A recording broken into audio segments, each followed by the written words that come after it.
And this is episode 24 of the ledgerscale Internet of Value Open Forum. Now, ledgerscale Foundation was founded with two goals in mind.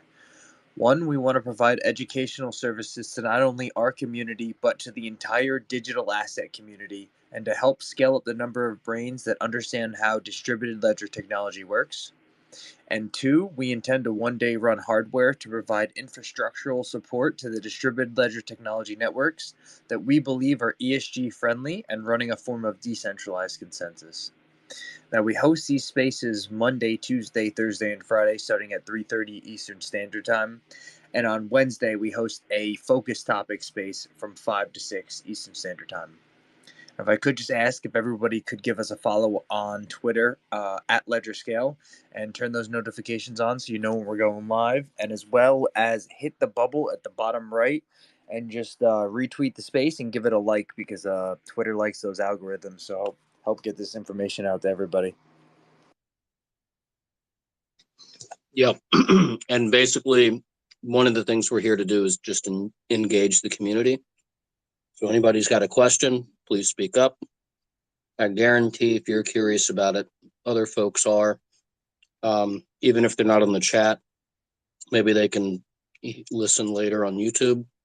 And yeah, it's an open forum, but if you do speak up, just, please be cordial and welcome to the space.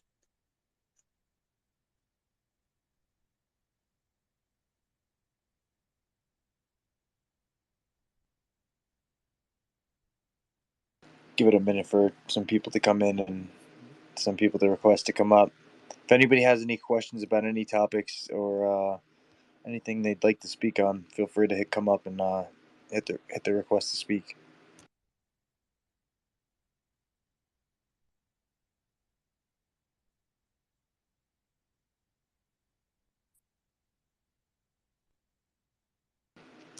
I was watching that. Did you see Hugo went on, did an interview with Thinking Crypto? Yeah, Tony. Yeah, and there was a third person on there as well. Yeah, I had it kind of playing in the background, so I know that's the thing. Is that the Dex operator? Was that the other guy? I think it. Let me just go take a look at it again. But I think it was like the dev for one of the guys from the Pangolin Dex. Yeah, the P whatever company. Yeah, it's from they're from Avalanche. It's a Dex from Avalanche, and so they're planning on doing an airdrop. It looks like now for all of the Songbird holders, or I'm not sure if it's all of the Songbird holders or how exactly it's working, but yeah, I'll go back and I'll go double check. I know I didn't watch all of it yet. I definitely saw that. I mean, I let the whole thing play, but it doesn't mean I was exactly paying attention.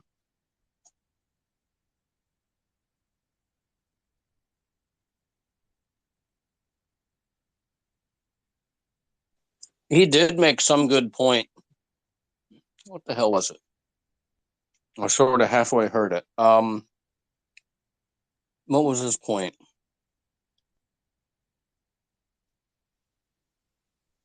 I think it was maybe more on the operational side.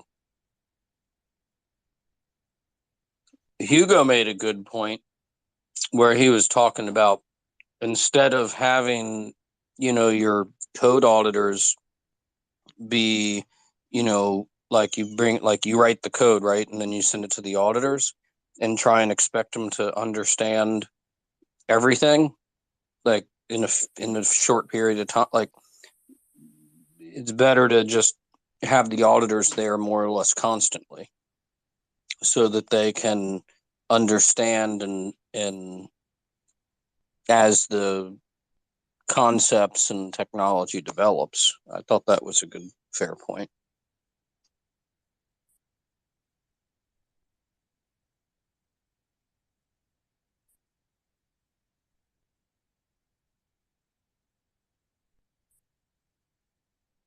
What's up, Vet? What's up, Tony? Hey guys, just finished working out. How you guys doing? Good. I was gonna say, why do you sound out of breath? I was just in the sauna. Is that working out? Yeah, I was doing like jumping exercises in the sauna, so I had to take a few minutes to catch my breath. That could be rough. Yeah, I don't think you're supposed to work That out. was intense. I'll tell you one of the best things. Go to like a massage person, and but before you do, go into like a sauna, and it relaxes all your muscles. And then if you actually get them, then have a good masseuse. Oh yeah, dude. Never tried it. Yeah, it was It's like 100 and I think it was like 176 degrees in there. Holy crap. And that's humid. Yeah. It was intense, man. But great workout. Anyways, what's the subject? Or what were you guys talking about? Whatever you want to talk about, my friend. What news is there today? I haven't seen anything spectacular. What's the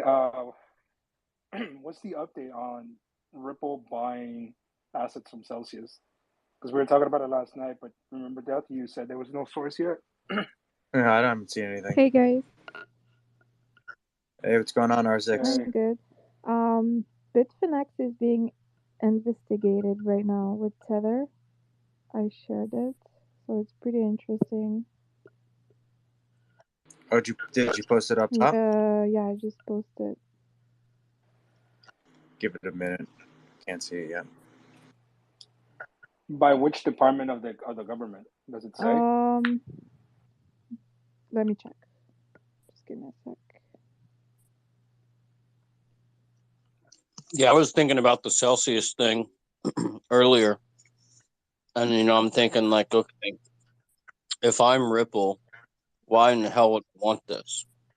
Tony and Death convinced me to remove the retweet. Death was like, Hey, man, I didn't say anything. I was just saying at the end, I'm like, oh, well, there goes Vet spreading fake news. Apparently, Tony, it's the Doge. So, yeah. I'm sorry, but okay, hold on. Wait, what happened? They're being investigated by, I don't know, Doge, something like that. The Department of Justice in New York. They're using the Freedom of Information Act as a request for more information in the possession of U.S. Department of Justice on jointly and severely Tether Holdings Limited.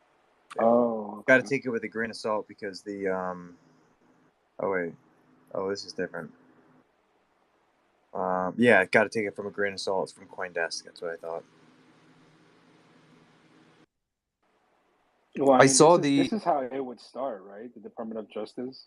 Remember, we were talking about it the other day. They wouldn't just kill Tether right away. They would announce some kind of audit or investigation first. Yeah, regulation probably is going to be the best thing that would give them some sort of ammunition to go over there. If they just start like investigating on them, what took so long?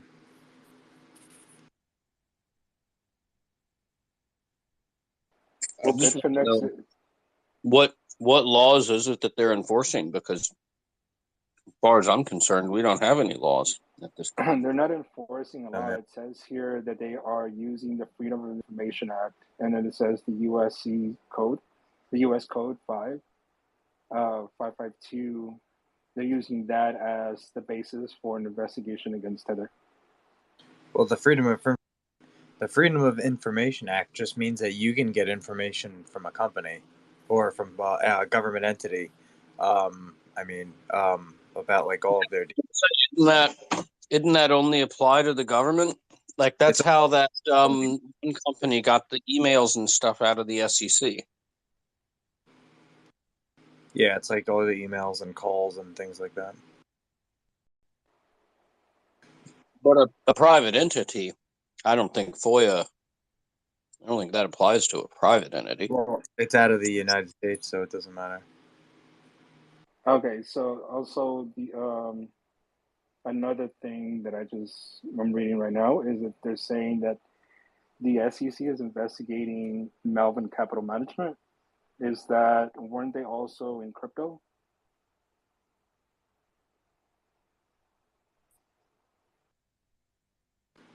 Well, what was that? Melvin Capital. Did you say long-term cap? It says the U.S. Securities and Exchange Commission is looking into Melvin Capital Management risk controls and investors' disclosure after the hedge fund was crippled by the meme stock rally last year. Okay, Northern Capital Management. Am I hearing you right? Melvin. Melvin?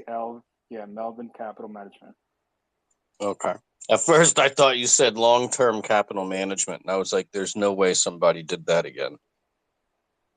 I don't know if you know what that is, but anyway. But what are they? I mean, so they're But if the company's not an American company, then what the hell does the SEC have to say about it? It says here the SEC obtained from Melvin, which has largely returned its clients' money, its general communications with investors, and has sought information about what the firm disclosed about the risk of its investment strategy to clients, the people said.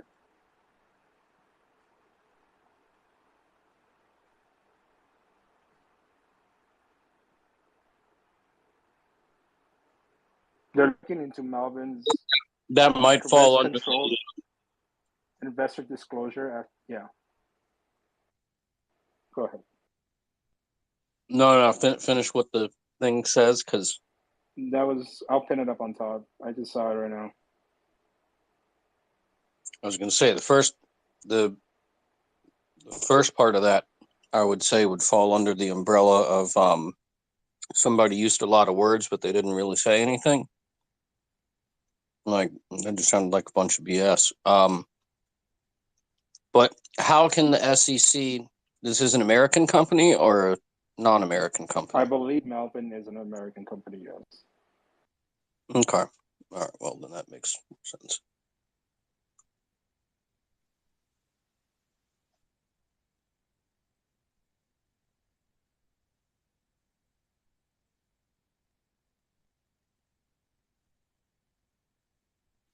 I mean, they're definitely coming out swinging, which is in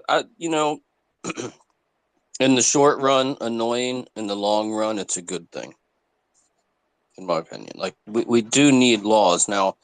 I think the best way to do that is to actually make laws. But if Congress can't accomplish anything, then how else are you going to? I'm not sure. I'm reading more into the whole what R6 just posted, and it says the Department of Justice denied a request for information pertaining to Tether Holdings Limited, its parent company Finex Inc., and its subsidiaries, which include Bitfinex, citing exemption 7 of the FOIA guide. The exception prevents the disclosure of records or information compiled for law enforcement purposes, but only to the extent that production of such law enforces records or information could reasonably be expected to interfere with the enforcement proceedings. So they're not saying as to what exactly they're investigating in, but they're using the U.S. codes as a basis for this type of an investigation. Yeah, but so how the SEC tried to send FOIA requests to Ripple partners all over the world, right? And so the other governments can easily just say like, we don't want to give you any information, and especially where they are, um, and I think it's the Cayman Islands or whatever it is over there, their jurisdiction. I don't Well, think they have anything to worry about. their audit also didn't really reveal anything. Right, there was parts of the audit that they made or that they came up with, and it wasn't really a lot of holes missing. It's all fake, right? Of Like there's course. no backing. I'd be surprised if there's even 3% cash. I think it's like closer to 1.8. Yeah, you're right. There is a let me pin it at the top. I don't understand this. I don't know. Let me pin it up. Apparently, it seems like you have to click on it, and he is quoting. Paolo is the CTO of Bitfinex and Tether, and he's quoting a tweet where someone is listing the currency reserves of DAI, USDC, USDT, and from that graph or that numbers better, it seems like people are fleeing. Basically, DAI seems to be the more risky one, and the USDT the less risky. I don't know like what that means or why or whatever. But if someone I cannot read something out of this. If someone knows what we're seeing here and why he did retweet that.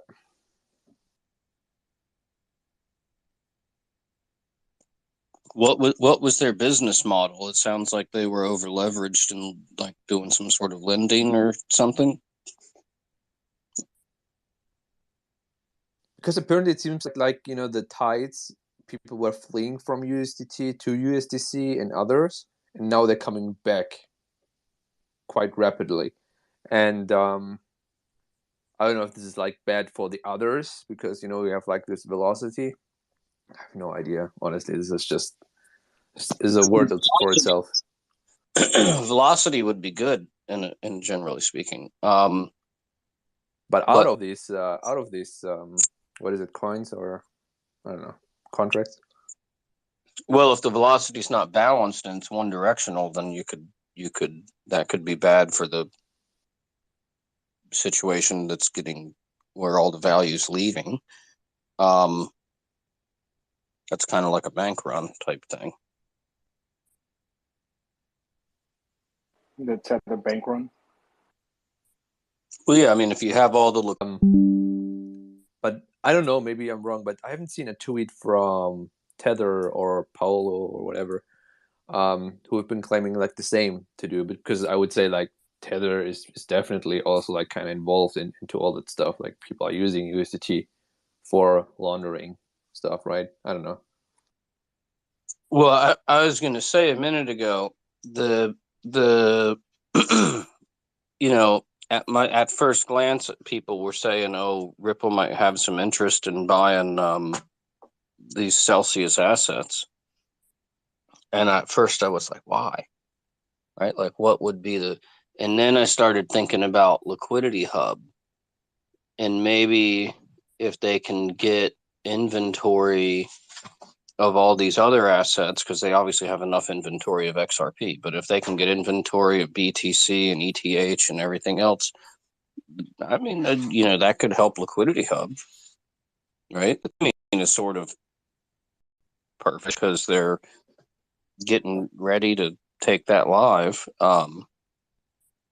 Do have to wait for regulation, but I would only say that they would be interested if they would get these assets as on a discount or something, like you make a quick buck actually, like on paper. I don't know how this works, like, because why specifically Celsius? You could also buy somewhere else, right? What But Celsius is doesn't Celsius have the WE that they were given? But that's locked, I think. If I'm not mistaken, that's locked until E 2.0 comes out. Yeah, but yeah, correct, that's a correct. speculative price right now. So I mean, if that's the Yeah. only asset that I think that they have that's valuable. So I think that's what I was. I think one time we were talking about it, and that's why I was thinking that maybe that's if anybody wants to buy Celsius, it's going to be because of that wrapped E.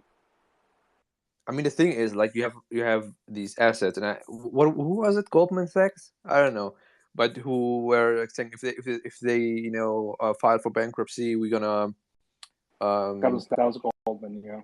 yeah, we would get their assets at the discount, whatever, but we would buy them. Like we would provide liquidity. Um, Well, they're how much pretty is much left? insolvent. Exactly, they're pretty much insolvent after they sold over 85% of the holdings. So they were going to give less than 8% of what was left to the people that still had, or the funds to the people that they pretty much stole from. And then after that, they don't have anything of value. I mean, can you that's why I was saying is the Rap D the only thing of value that they possess. But wouldn't like but if Goldman Sachs would buy them up, wouldn't they also not obtain the rights for this wrapped ETH, right? Or That did they? that's the thing. Sorry, but go ahead. Yeah, I was saying like, or did they specifically say like they picked the nuggets basically? Yeah, those we want, but like the wrapped ETH, the ETH 2.0 stuff, no, leave that. Like only the good stuff, and it's basically what's left, the leftovers. Well, what if that's the actual value? What The if that Rap D leftovers? is no, not the leftovers. The Rap D is the actual thing they're after. Because why would you want everything else? I mean, Well, everything else is like BTC, right? when you dissolve a company like that, I mean, there's a process. I don't really know it, but generally, do they have bondholders? I'm assuming they have clients that have Yeah, they do. claims to assets. All of FTX that. holes. But they paid most of that off already.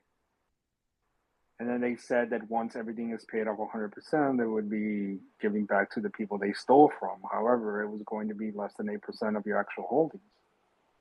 And then the Is only thing of value that they have is that wrapped ETH. But that wrapped ETH is not available to them until ETH 2.0 comes out.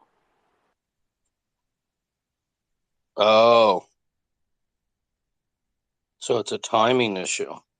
That's what I was saying. That when Goldman came out and said, "Oh, they're thinking about," or they didn't say that, but there was speculation that Goldman might buy it. Well, if you look at the remaining assets that Celsius has and these other exchanges that went under or trading platforms, the only thing that they have of value would be the ETH. Now, there's no price on that wrapped ETH because obviously 2.0 hasn't come out yet. But what if it's it comes out and it's $100 or $1,000 or whatever it may be? That's the only thing of value that they would actually really possess right now. Is this why, like, we have seen in the past, I think 1 or 2 days, or even today, like so many news about ETH 2.0 merge in September or whatever? Like there were some stuff. I think Vitalik was saying today or some to a news outlet they would merge something in September or so. Would this be maybe trying to pump the VCs back? They could potentially, yeah, that could be one reason as to why they're doing that. Yeah, Well, what is ETH 2 even worth? I mean, it's completely. exactly. We don't know, but I mean, they're after something. What it what they can't be after the assets that are remaining. They don't have that much BTC left. Apparently, from what someone said, that did some work, investigative work, they said most of the coins that they have are meme coins. So Goldman is not going to be after meme coins. So I think that the only thing of value they're going to be after is that wrapped ETH. By the way, when they turn to, let's say, because I have no idea, okay, if they turn to proof of stake, what would happen with all the dApps and projects on ETH? Like, can they just switch, This or is do they switch. have? I think they would just switch. Okay. But then that would also that there's I forgot who it was that said, but that would also could potentially I don't know how it would. I forgot how the reason behind it, but that could potentially tank the price. Or the original ETH? You know, with ETH 2.0 and let's say the merge, the release, whatever, what I've been always hearing is, oh yeah, it's good to spec. It's like the these stuff, you know, like with the, you know, buy the news or what is it, and sell the whatever, what is it, and Buy the rumors of the news. buy the rumors and sell the news, right? And Yeah. and if you like, it's usually when you get near to the airdrop, right? Let's say people are dumping instantly because the airdrop itself is seen like as a bearish event, and you know, like there's nothing to look forward to, whatever. So people were saying like with ETH 2.0 and the unlock of all these locked ETH, right, would bring like a lot of sell pressure depending on market conditions. Like if we would be like in a bull market, then maybe people would hold on to them. But let's say if we are like in a downtrend or slight downtrend, people would say, let me get out of this, right? I just want to point out, I'm sorry, but I'm going to be a little bit of a whatever here, but Ethereum has not existed as long as XRP Ledger, and XRP is just XRP. The ledger is just there. It works, blah, blah. ETH, now there's classic ETH because of the DAO hack. Now we got regular, I guess what's now called regular ETH that is proof of. It's no Now, regular. It's dead 2.0. ETH. It's what? It's dead ETH. They're not even going to list it on exchanges. They're just killing it right off. Well, and now and Oh. you got ETH 2.0, and it's like, geez Louise, man, like, what this? I don't know. It's the we. So, This falls into this is a weird market because here you've got this one piece of tool that just keeps working, and everybody's obsessed with this tool that keeps breaking or needs repairing or whatever. I don't. It's just, I mean, this reminds me of Solana, honestly. Like, I've never yeah. understood, like, why is this thing still listed anywhere, and people are like pushing so much money into, like, why? Like, go to ETH, like, rather go to ETH. Like, if you don't like to go somewhere else, like, rather go to ETH or BTC because, like, they don't break down. Like, you know, I mean, it's ridiculous why they're so obsessed with this. You know, going back to what's going on with Bitfinex, check this out. It looks like they knew what was coming. Ethereum long positions have dropped by more than 300,000 during the last few days on Bitfinex.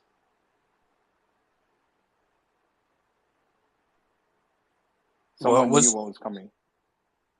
So 300,000, can you repeat? 300,000. So it says data shows around 300,000 in Ethereum. Long positions have been closed on the Bitfinex Ethereum futures market over the last couple of days. well, was it just the expiration time period? I mean, if that's all it was, then fine, that's normal. So it says, as pointed out by an analysis in the Crypto Quant post, the past data are the ETH long positions on the crypto exchange Bitfinex, which suggests the current pattern may prove to be bearish for the value of the coin. The relevant metric here is the total number of Ethereum long positions currently open on the Bitfinex exchange.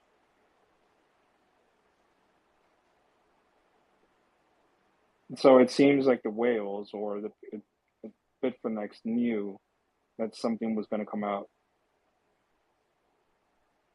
That's Dude, that's over the period of just a couple of days. I mean, that's a So lot. they got a heads up.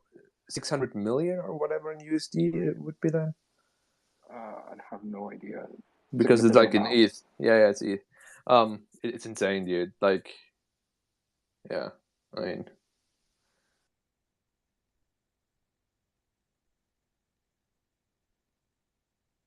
it's always cool because you get like these puzzles, right?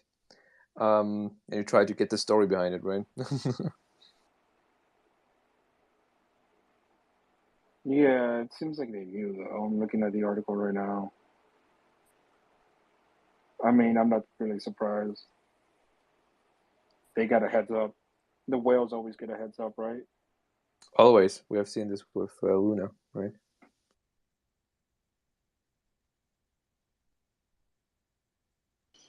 The whole market is a whole bunch of manipulation, right? I mean, they're an exchange, right? Or somebody puts out a whole bunch of longs, they manipulate the market up, and then, right?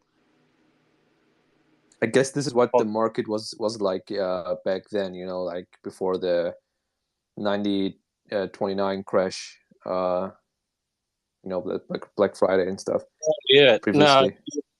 I was just talking about this yesterday. The if you look at the financial markets between the late 18, like after the Civil War up till when the Federal Reserve, and then really 1929, and even then it was screwy until Bretton Woods. But oh, dude, it was the insiders, or I guess in crypto, what you would call whales.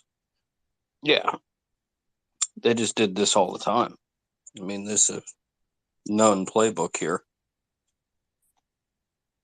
Yeah, if you are like one of them, like one of these people who like, you know, do all that stuff, or organizations, I think you're living the best time of your life right now. No regulation in that sense, you know, like there is, but it's way more loose than obviously securities. Um, yeah. I mean, look at if you think like J.P. Morgan didn't do this kind of stuff, you're crazy because he definitely did. I'm talking about the actual man, J.P. Morgan, not the company. Like, yeah, he did this stuff. This was, yeah.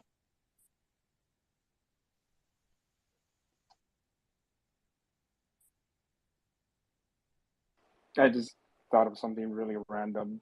Didn't J.P. Morgan have an insurance policy or something invested? No, never mind.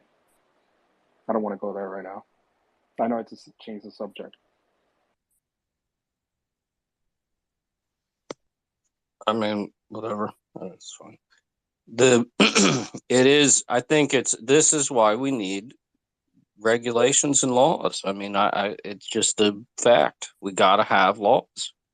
Well, the stablecoin bill is right around the corner by being discussed in Congress. It's supposed to be discussed in Congress at the end of September, and then a vote at the earliest in mid-October or end of October. You know what I think is funny, and I kind of get why, but people were talking about crypto laws, talking about it, blah blah, talking about it, blah blah, nothing, nothing, nothing. Oh my goodness, stable coins. Oh yeah, let's rush through some legislation. You know, like if I'm observing things right, I think that's what I'm seeing.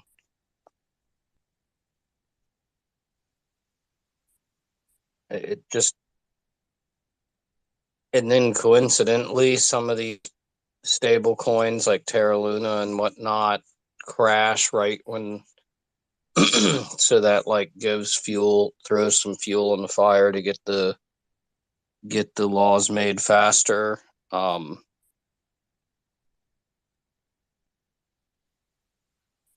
feel like we will see like these cycles, and where like they get, you know, that in each cycle or super cycles, people target different stuff, you know, like you said with stable coins. Maybe it's like also a regulation step by step, you know, like you tear slowly the industry apart in a good way, hopefully, and you know, weed out the bad actors, and you know, the good ones are left. Maybe something like this, I don't know. Well, I've already gotten the sense, and this is odd when you really think about it, and I gather most folks in here would be able to comprehend the point, but when you really think about it, stable coins are built on top of this technology. But you would think that you would want to, you know, consider stable coins basically like a derivative, right? You would think you would want to regulate the underlying technology first, and then regulate the things built on top of it. But no, they're going Well, the other way around. wouldn't you want to go after the big birds first? That's how you eliminate the small ones, right? You kill the mothership. But the mothership is the underlying technology. It's not the thing built on top of it. I mean, It's they're going. Bitcoin. Right, but you're right, but most of these projects are reliant on the what's the word? I can't think of the word. The liquidity on yeah uh, on those stable coins. So that's why they would go after. You go after Tether, you kill a lot of these projects. Well, maybe. I mean, I think Tether's probably got some skeletons in the closet, but think about it this way: by going after the stable coins, it's like okay, think of an aircraft carrier. The airplanes are like the stable coins, right? The carrier is the network. So it's like going after the airplanes instead of addressing the fact that there's an aircraft carrier there, because they can always get more airplanes, right? So let's say you knock out all the airplanes. Cool, great job. Now they get more airplanes. All right, the carrier is still there, like the network. Like how do you not address the underlying issue and you just address kind of the surface issue? It's just, I don't know. It is what it is. I definitely think we're probably going to see stablecoin regulation before we see like actual crypto regulation. No, yeah, I understand what you're saying. I'm looking at it from the other perspective though, as to what's the easiest way to kill 1,000 birds with one stone, and you kill the main one first. When this case would be the stable coins. That's why I think the stablecoin bill would essentially kill a lot of this market. So I'm looking at it from the other perspective. I understand what you're saying. Well, I mean, to me, if you want to kill all the stable coins, and I'm not saying this is desirable, but I'm just thinking about it. If you want to kill the all the airplanes, you can do so by just taking out the network, the carrier. Right now, all the air you don't have to go through all the effort of killing each individual airplane. Right, like just knock out the carrier and boom, they're all gone. But that's not what they're doing. They're going after each airplane. It's really kind of, I think, a misguided regulatory strategy, but that's what they're doing. So, is what it is.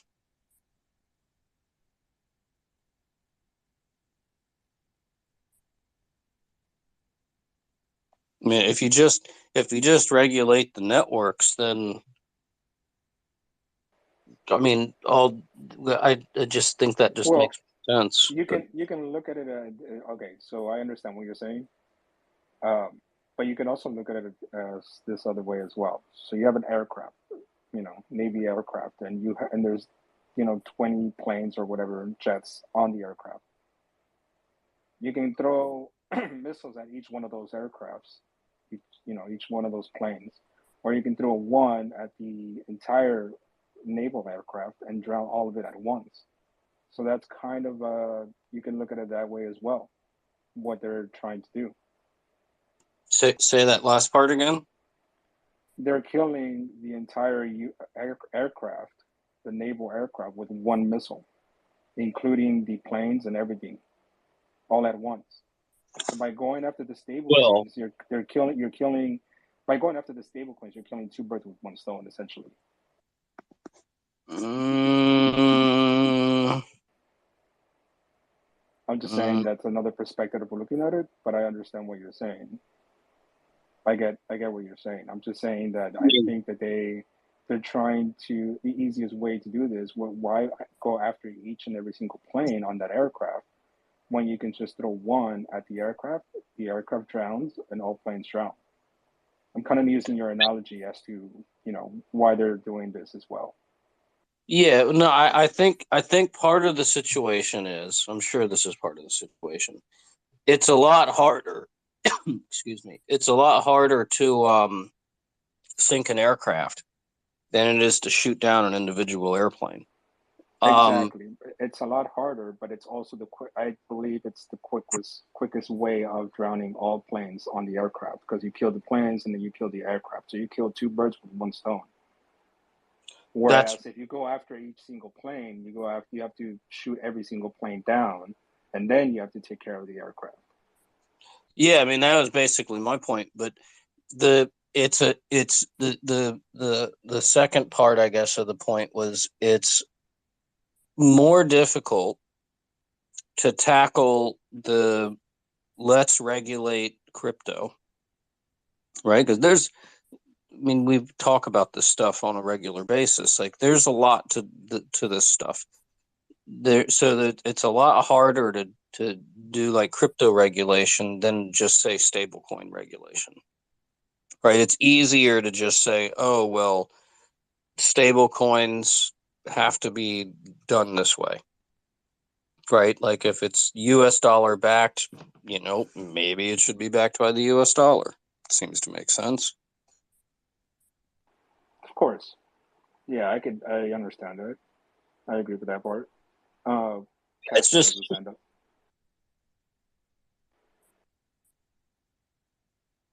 Go ahead, Kasha. Thank you for raising your hand, man. No, it's cool, man. Just listening in. Tony, I just wanted to ask you something or make a comment, right? Your scenario seems to rest on the fact that you really think that if Tether went away somehow, it would kill every project. And I think that that assumption, first of all, is kind of like incorrect, right? Tether could go away. It's not going to kill crypto. Crypto existed before Tether. It'll exist after Tether. I think it's just logical that they're going to go after stablecoins. At the end of the day, it's a derivative of the dollar, like Karma's saying. So if you're an issuer of the dollar, like having this third party issuer that you then have to try to regulate if they have the deposits and if those dollars are going to end up somehow affecting, my supply chain. It's a real risk factor, right? So I think it's logical for them to be trying to wrap some regulations around the stable coins. But I certainly kind of disagree that it's a missile that'll kill crypto, right? Crypto exists without stable coins for sure. Oh yeah, I don't think that it would kill every single project, but I do believe that it would um, harm the industry in ways we can't imagine. But I don't think every single project would be essentially killed. I mean, in terms of the technology, the cat's out of the bag. You're not going to kill the technology. Like, crypto's not going away. That's just not. That's that's out of the.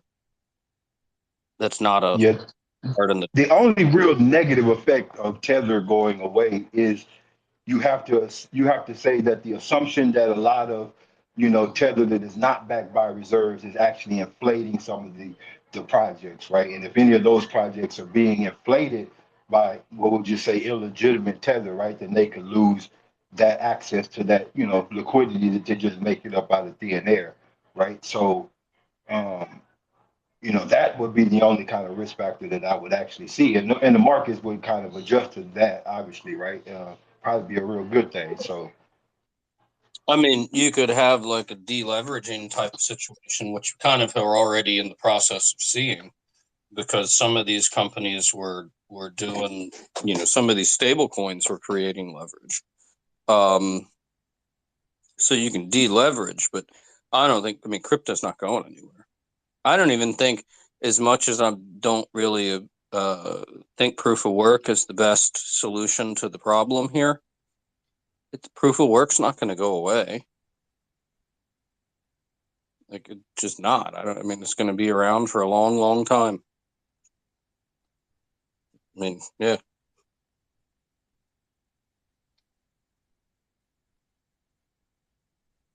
I think, or slash hope, that the better methodologies, that are more efficient and faster and everything work out. But I don't think proof of work's going to go away. I've said it several times in these chats. There's still a guy that drives around a Model T Ford here in town. So, I mean, yeah.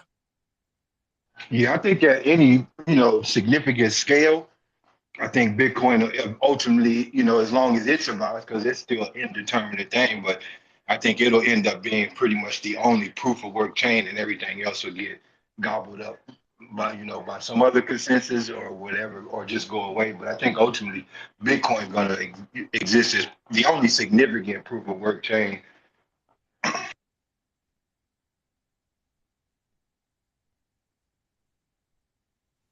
Well, for the time being, it certainly has the liquidity. So that's significant. I mean, it's not like other networks don't also have liquidity, but Bitcoin's probably got the deepest liquidity of all these networks.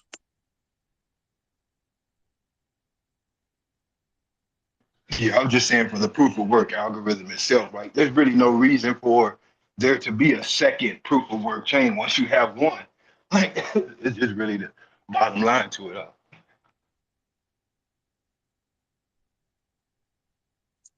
I mean, look at we were just talking a few minutes ago about Ethereum moving over and how that's all going to work.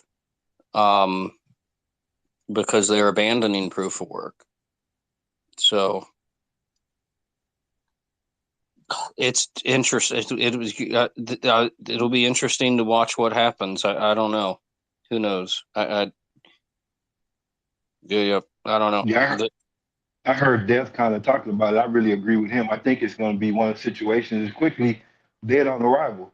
Like the miners are the only ones who really would have incentive to try to mine Ethereum, right? And if you don't have any developers who are willing to like participate in that ecosystem, right, then you're not going to be able to then, have any tokenomics for whatever you're mining. It'll just be dead.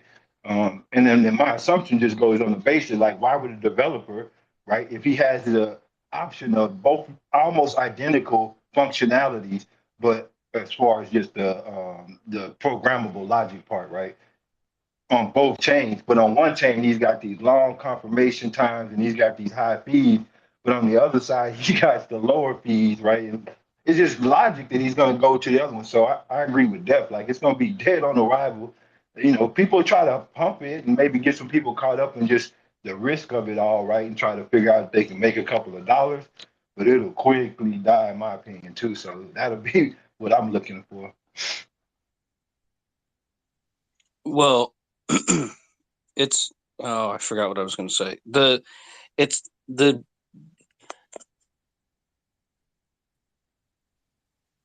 I'm thinking about Ethereum switching over. Like, I don't really understand how some people still.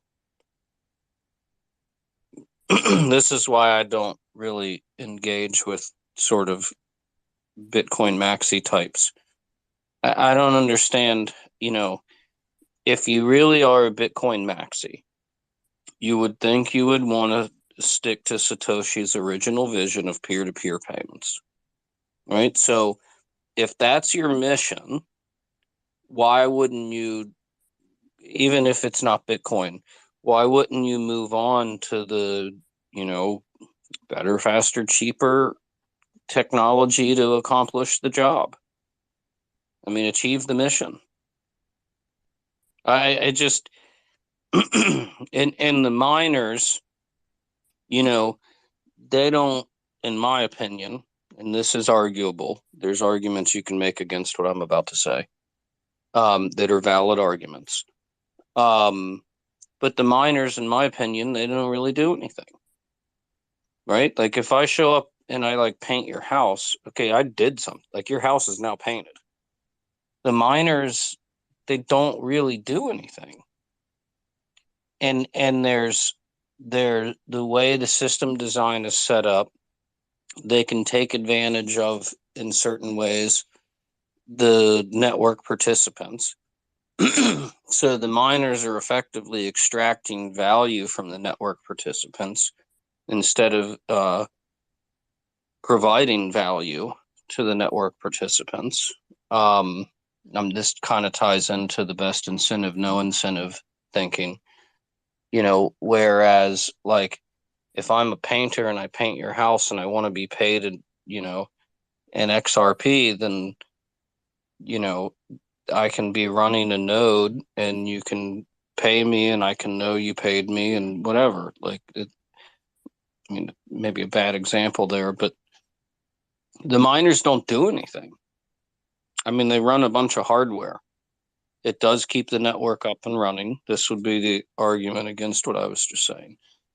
They run a bunch of hardware, burn a bunch of electricity. They charge the network participants fees because they have to pay for their expenses of running the hardware and paying the electricity. That's all they do. That's it. And they guess random numbers. I guess you can throw that in there.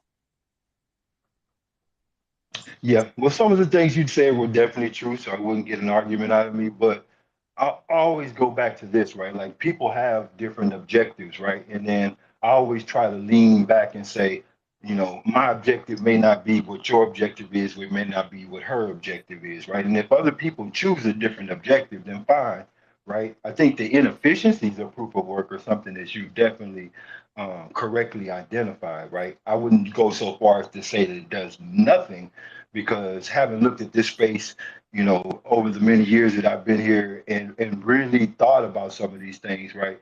It does have one pretty good function that it has done well, that there's no solution, that I know of that has come to humankind better.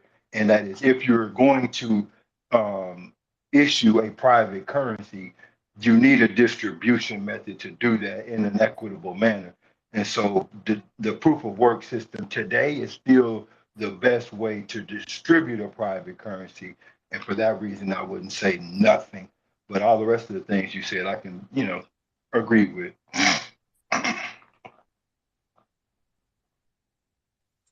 I mean, the distribution method,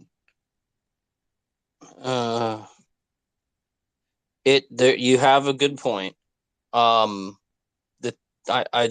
thing is, the distribution method benefits folks with more resources rather than less resources. So I don't feel like what if I can't afford a mining rig? What if I can't afford the time to learn how to set up and configure a Ripple D node? Like, what if I can't afford this stuff? But other people who can afford, they just get to win.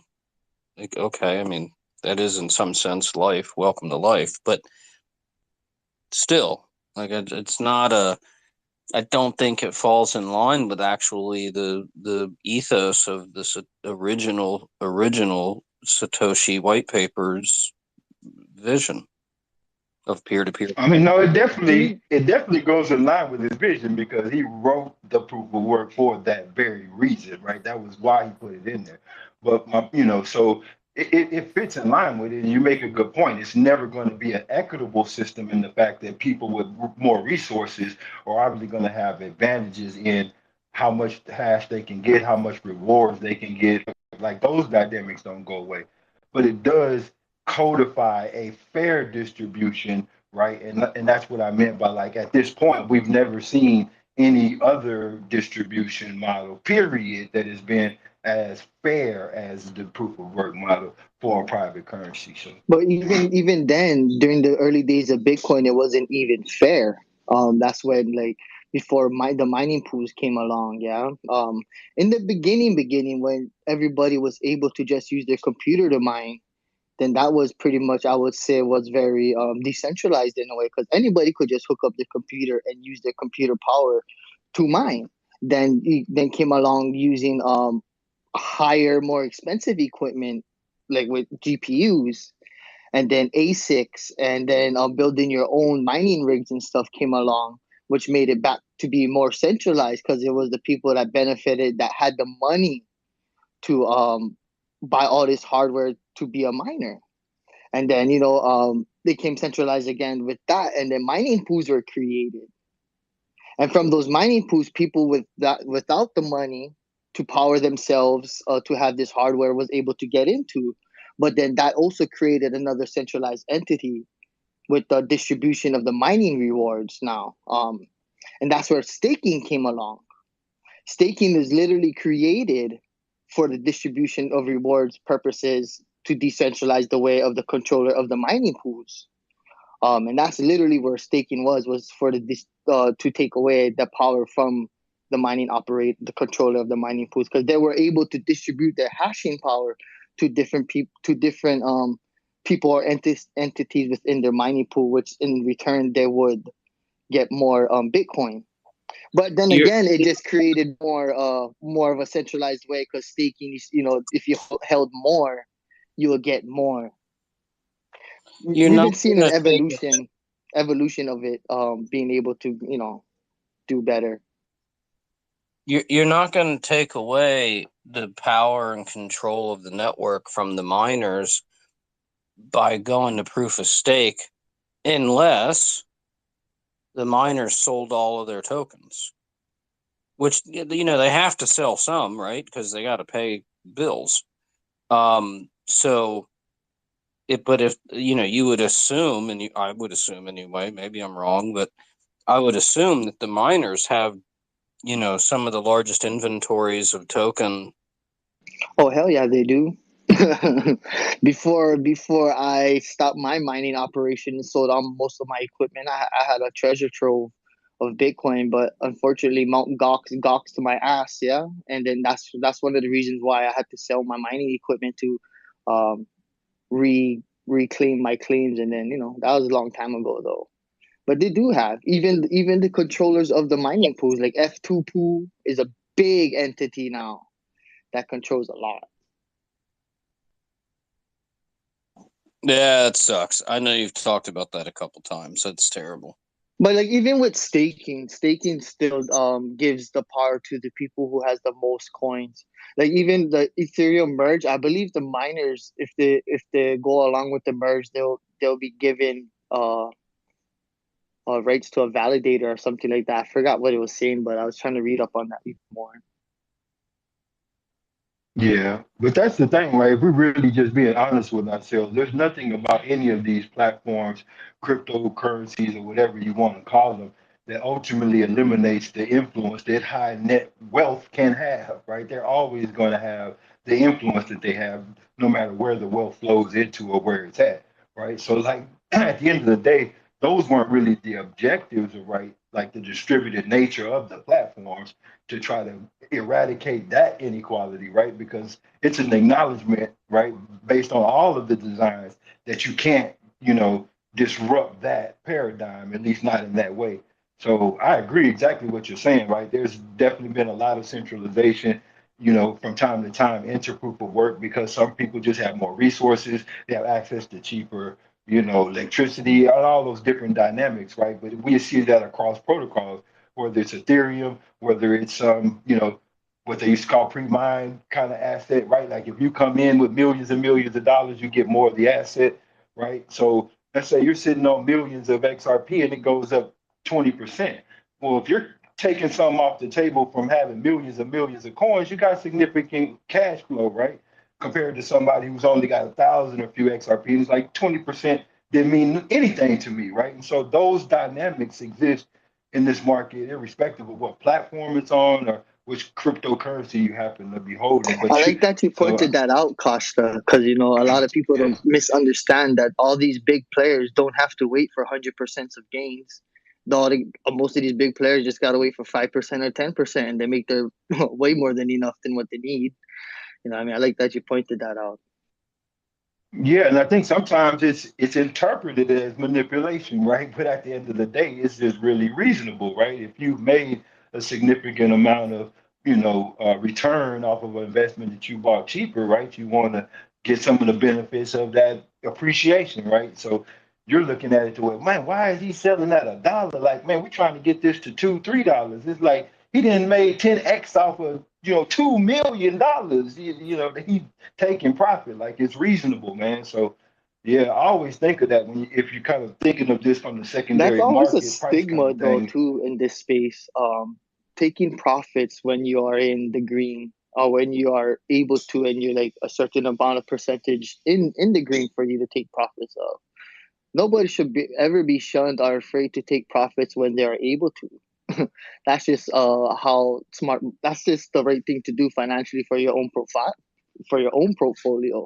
Learning how to be able to do that. It's a stigma that people needs to learn to stop spreading, man.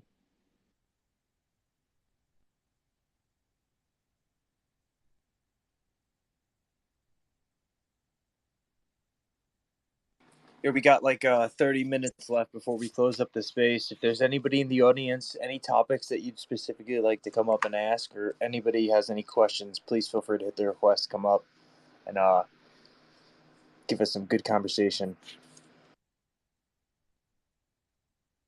Yeah, please. That's kind of the point here. I've had some people say that they're afraid to speak up. I don't. Please don't be afraid to speak up. This, if anybody starts like talking down to you or something, we'll boot them, not you. Karma, There's one thing. because you reach a lot of people in these spaces. I just wanted to make kind of a suggestion that you know and kind of make an acknowledgement. Like you don't have to necessarily be a developer to give your opinion about what you expect from a blockchain, right?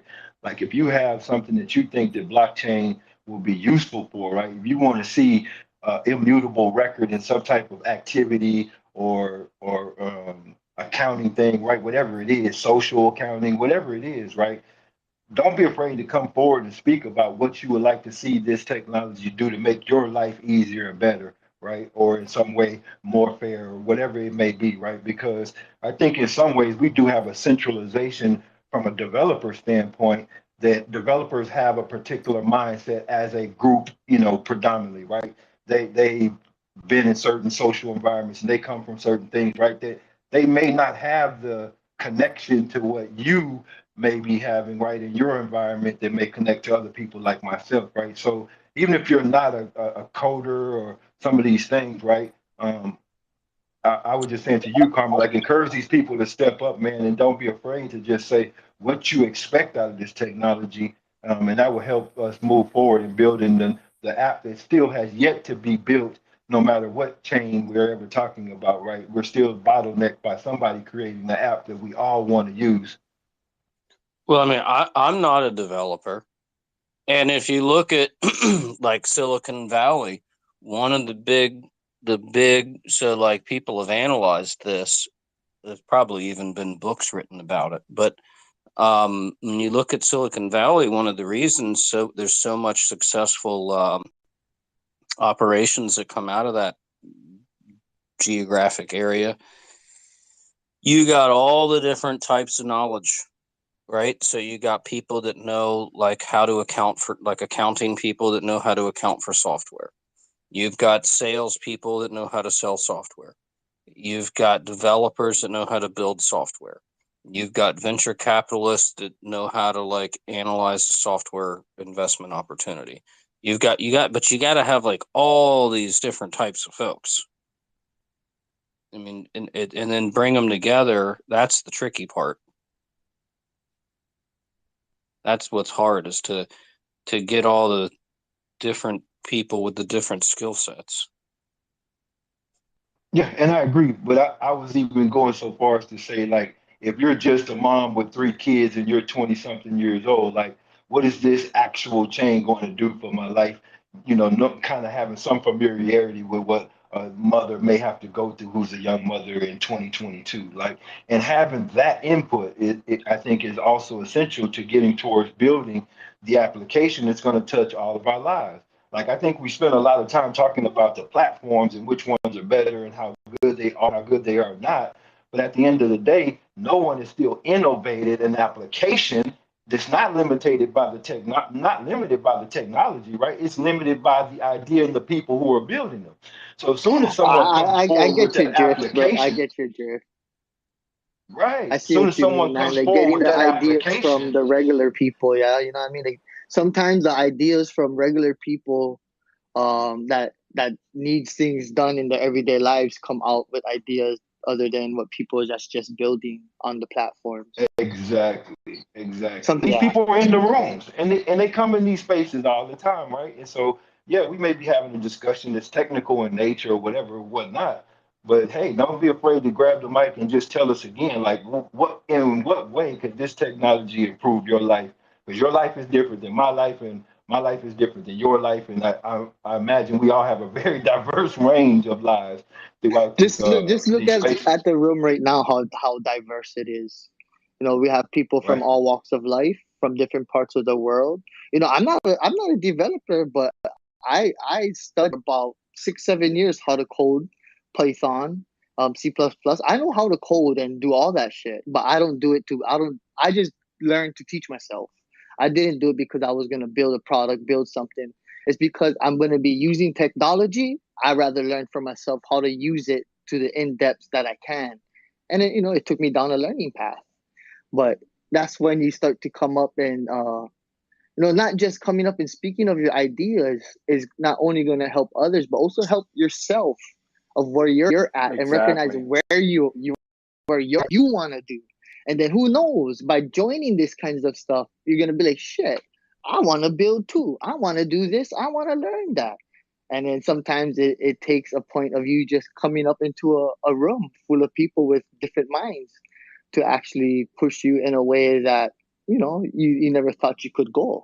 Because I never thought I would learn coding. I literally am a sports fanatic. I love to learn. I'm a martial artist. I'm a contact sports. I'm a surfer. I hunt. I fish. I'm like a full on nature boy, Hawaiian Tarzan, if you want to call me.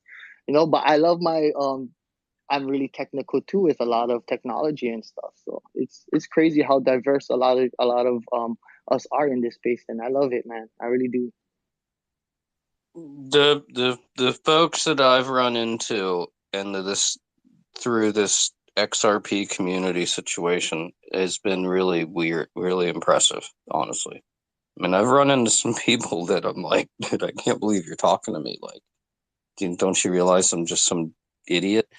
Like, these are pretty big. I mean, even in these spaces, we've had people come in, and I'm just like, oh, geez, okay, cool, I guess, whatever. It's interesting. But I mean, I think there's big stuff going on here, so it attracts, minds that are, I don't know, interested, paying attention, at least see the potential of the picture. Maybe if they don't see the full picture, and really, I feel bad for people that don't understand all this stuff because it's like they're just missing out on opportunity and to build. I mean, you don't even really have to build stuff, but I think there's a lot of stuff to be built still, for sure. It's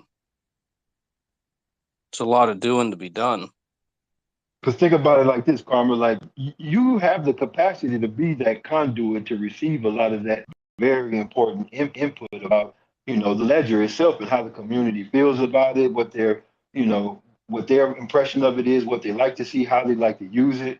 Like at the end of the day, XRP Ledger Foundation or whatever is, getting funded and has some brilliant minds and good teams over there, but are they really like the best at receiving that input and engagement from the people? And I think at this time, like Karma coverage is way ahead on that, right? And so I'm just encouraging you to keep pushing on and being that kind of conduit to grab that, community involvement and input in regards to the ledger, right? And so, yeah, I'm definitely wanted to tell you that, man.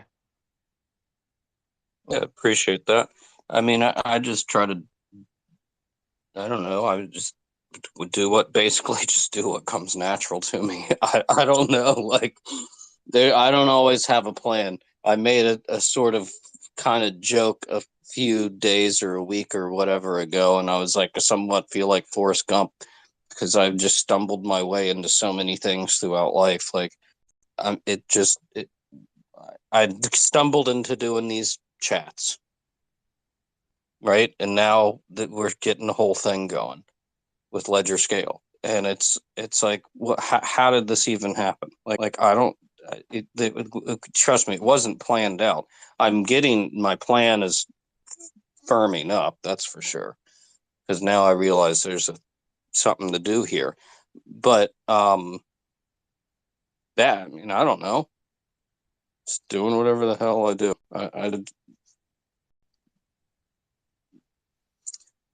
I don't think I'm certain that I didn't think that I'd have this many people and this folks, the level of folks, because whoever was talking about, there's really only a few folks in the world. I mean, a couple dozen, I think, is probably a reasonable estimate, who really, really know this stuff.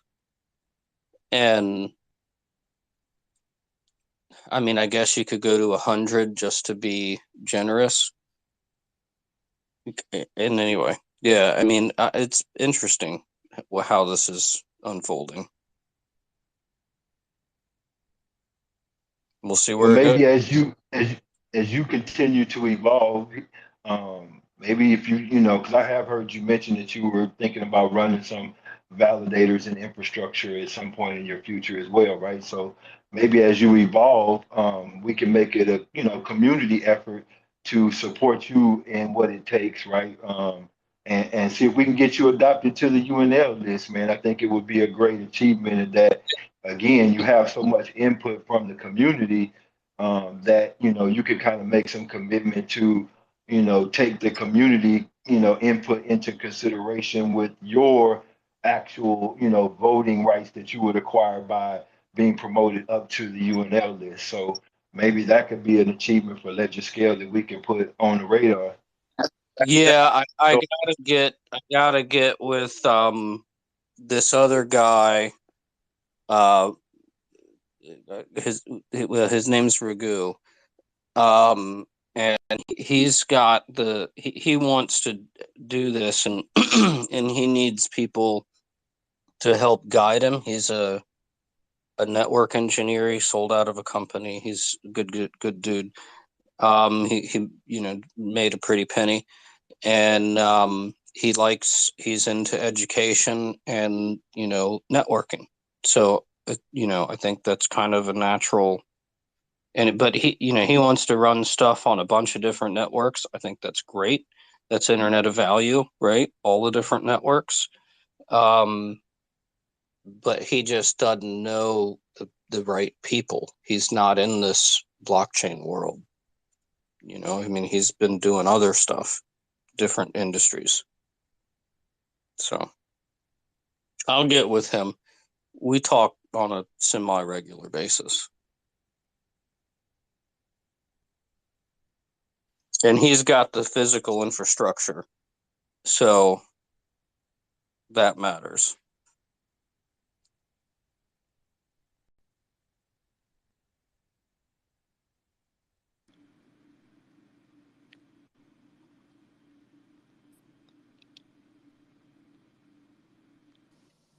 I would kind of say from like a developer standpoint, it's finding other developers, which isn't too hard, but it can be difficult. That have the same questions as you. It's how do I securely run this node? What encryption do you want me to run for the servers? Does the server have to be encrypted or not, based off of your security structure? Because in the long run of things, my server will only be a client to your actual server. So it's understanding the infrastructure from there, and then also coming from like trying to build that Flare node, it's like, okay, now am I going to have to make a separate directory just for Songbird alone? Like after you pull in that GitHub repo from GitHub, it's all right. Now you're going to ls list the directories, and do I make a new directory before introducing that state connector? So some of those questions go through my mind, and then we were talking about it last night. I feel like consensus is going to be managed by AI. You know, it AI that AI, that machine learning is going to decide whether or not proof of work, proof of stake, proof of consensus, or that Ripple consensus protocol agreement is going to be used, or even if a DAG protocol is going to be used in that sense. Because in a sense they could move something from proof of work to a DAG, and the DAG moves everything efficiently from there on out. So it's just, keeping in mind different concepts, and, it can be overwhelming, but, making sure we bring together that knowledge and partner up and, actually build something, not talking about building something, but actually build it. So you see the problems that are ahead, makes things much easier for the community.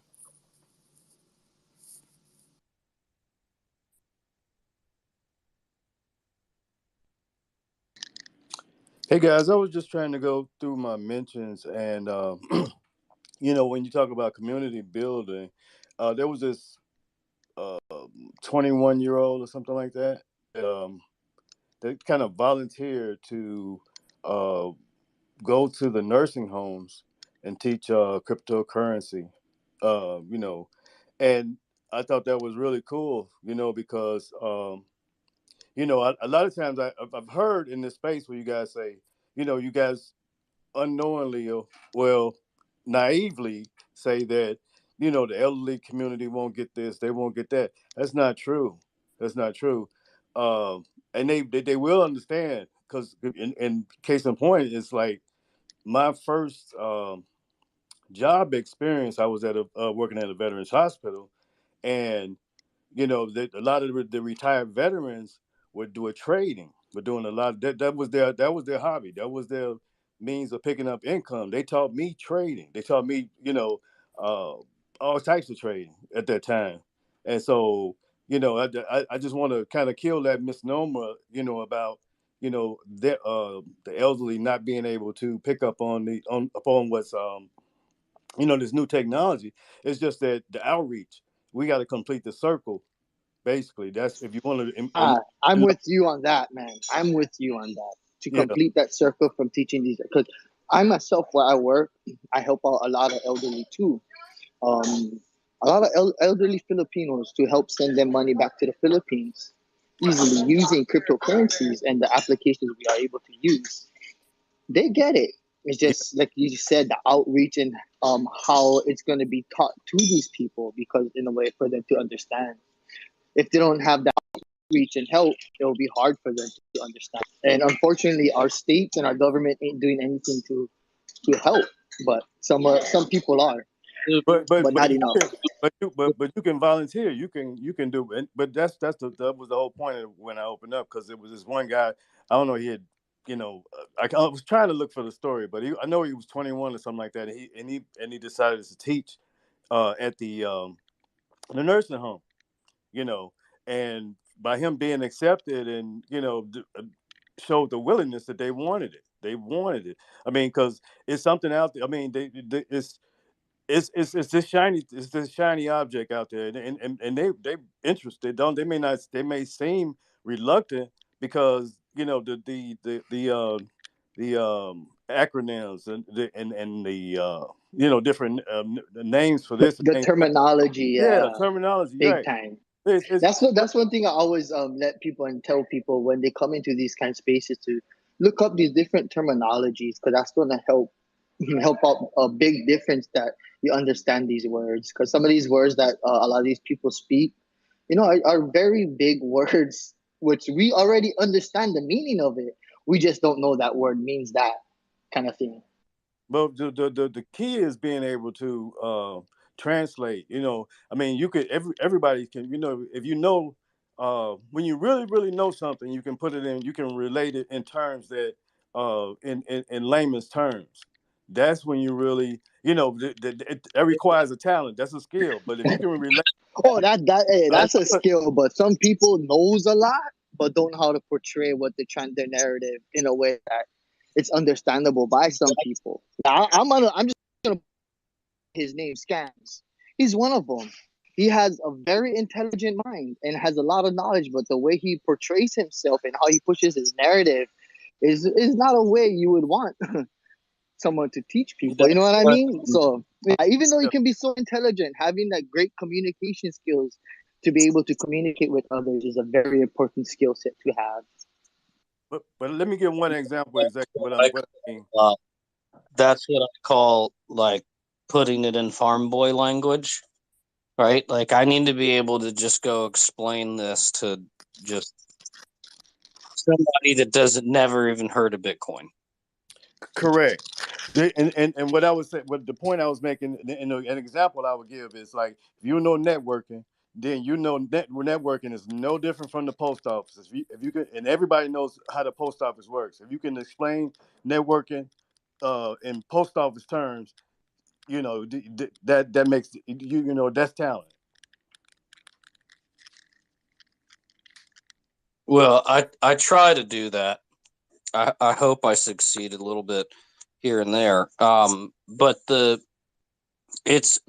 problem that I have, because I live in a community where we have a lot of older folks, and what I generally, my experience has been, well, folks are interested. They want to hear about it. There's some level of curiosity, right? But then they always come down to, well, will you just do it for me? And I'm sort of like, well, the point is that you do it for yourself, right? Like peer-to-peer payments, right? Like, I mean, yes, I could technically sit here and help you do it. And I've done that with a few folks. But really, like, the point is that you do it, right? And I don't know. Yeah, I understand that. I understand that wholeheartedly. But that stems across all generations. I seen people go out and buy things, and they open up the box, throw the owner's manual away, and then turn around and look for the local IT guy. Hey, I bought a computer. I need you to come. Have you read the manual? And people throw away the manuals on everything. So that's just a laziness a lot of times with people in general across the board. Well, Yeah, and I think you people, definitely. I was gonna say, I think you definitely have a point with like bridging the gap with people because Karma does that very well, just like putting it in, like he said, farm boy language, like bridging that gap, completing that circle is very important.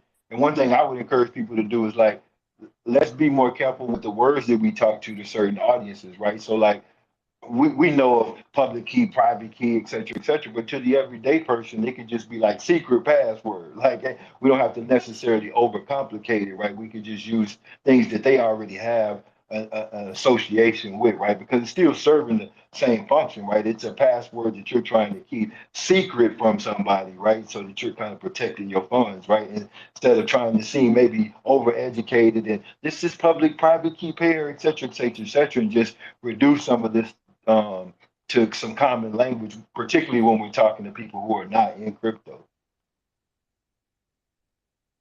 yeah, I and I think, at least one of the tactics I try to use with the quote unquote farm boy line is analogies, because if you can tie stuff back to a concept somebody already has in their head, they're like, oh yeah, that, okay, cool, right? And then they get it. And I know I kind of jumped in kind of late. I was wondering if you guys talked about all the information that came out regarding XRP with trying to obtain some assets from Celsius and working on CBDCs and stuff like that. You guys touch on that? Yeah, Uh, they can't just one last example, Karma, but think about the significant difference if years ago we would have stopped saying hot wallet and what are the other one, cold wallet, right? And just we would have started describing it as like a connected wallet and a non-connected wallet, right? Like so just try to reduce it down to something that's not as like technical in nature, right? Like there, shared wallet and individual wallet, right? there's projects, and sorry, we'll get back to your question in just a second, but there's projects that I well, at least they thanked me, so I'm assuming I helped them out, that they were already building stuff and like running operations, and they didn't know about like a hot, cold, warm wallet structure and all of that. And I'm like, are you serious right now? Like, here's how this works, blah, blah, blah. Um, and these are people that are already running projects with teams and everything. So it's is what it is. I mean, the state of affairs is the state of affairs. So, and to answer the other question, we were talking about the Celsius stuff earlier. We can revisit that if you want. And no, we have not spoken about any really CBDC stuff in this chat today. Okay. Yeah, if you guys want to, just the highlights, bullet points, recap, if it's something that you thought made sense or whatever.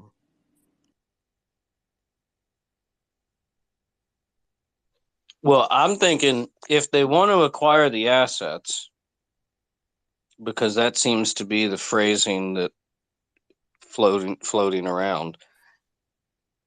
To me, Liquidity Hub is in all likelihood going to use many different assets, right? So they're going to need an inventory of Bitcoin, ETH. They already have the XRP inventory. They might want some Doge or some, I don't know, Solana, whatever, all these other networks.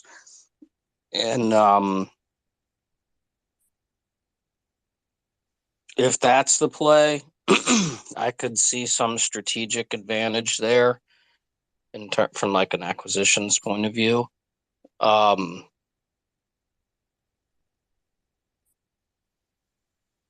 Outside of that, maybe the business operations are useful, and so you don't have to reinvent the wheel if they've already got operations up and running that are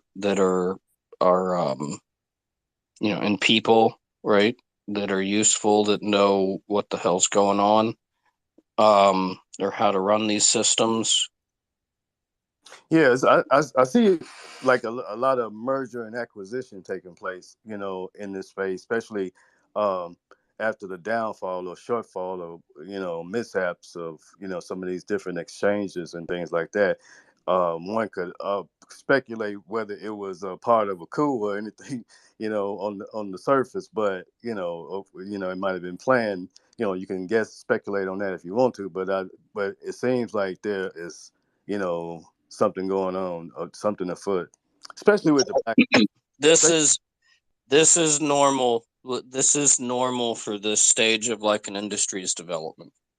You have a merger acquisition phase, and we're not even really there. Well, we're kind of, there'll be another M&A phase, that'll be bigger. But now, I mean, this is kind of normal. Well, BlackRock seems to have everybody shook up right now on both sides. From a a black hat side to a white hat side, as far as like I mean, I've been listening to a lot of different spaces earlier today, and they go both ways on that, as far because BlackRock, as you guys all know, they're one of the biggest holders of just about everything across the board, and that's that does kind of open your eyes to what's really going on, or make you speculate what's really happening behind the scenes. I Yeah, think Karma, let me just say this, right? It's normal, but I think we do need to take some lessons from what we've learned, like in some of the particularly recent events, because I could be wrong, and I'm just going to say this is definitely just my opinion, but because this money and these trading is going on in this open market that does have as much transparency as blockchain provides, right? I think a lot of people made some very bad calculated risks because it became public knowledge that you could be liquidated at a certain amount, and all they had to do was because they had most of the accumulation of these assets ahead of time, right? The big holders knew that they could just sell off, and completely wreck these people who had then put all of their money into this Bitcoin with a public liquidation point. And I think that needs to be an acknowledged thing that we've learned from this is like, you're playing with fire if you're building a business model around that kind of dynamics. So I think it was normal in some regards in a market maturation, but there's definitely some lessons to be learned from like, I know how much I need to sell off to run you out of business. And guess what I might just do? I Okay, might just sell off and run you out of business. thank you. That's where I was going. See the way I okay, and this is just my opinion. It doesn't mean this is true, but the way I see it, and you watch various industries, but like you got so you get the beginnings, right? And people at first are like, "What the hell is this?" Okay, then they get comfortable with it, right? Then their confidence grows. Then there's always some market participant that wants to leverage up. This is Terra Luna, etc. So they create a bunch of leverage because it'll never go down, right? And then the market goes down. And then all those people fall flat on their face. And then the other people that didn't leverage up come in and, you know, when there's blood in the streets, grab a mop. So they mop up all these people that got over leveraged and whatever their assets and whatnot. And then it goes, we're not here yet, but then the industry will grow more. And we're getting close to there. Without the regulation stuff, that's not going to happen. So, you know, there's still a couple hurdles to jump over, but it'll grow more. And then you'll have another downturn because it'll grow and everybody will all of a sudden, this is like your .com crash type incident. And then it'll rise out of that, and then you have a more steady state industry that will go on for a couple of decades. And you know, yeah, it'll make returns, but it's not going to be like the kind of returns if you got in the beginning type of returns. And I think we're going to close it off right there, guys, right at that 5 o'clock mark. I just want to say thank you to everybody who comes to these spaces, especially everybody who comes up and speaks, you know, and shares your information. And I hope everybody who gets to listen to this in the future, you know, realizes how valuable this information is that comes out of here every day. But I'll be on spaces later if you guys are around. And love you all. See you tomorrow at 3:30 Eastern Standard. We love you, Dad. Appreciate you guys joining. If anybody does want to donate to the effort, check out the ledgerscale profile. There's some crypto addresses for the various networks you can donate to. And yeah, thanks everybody. Appreciate it.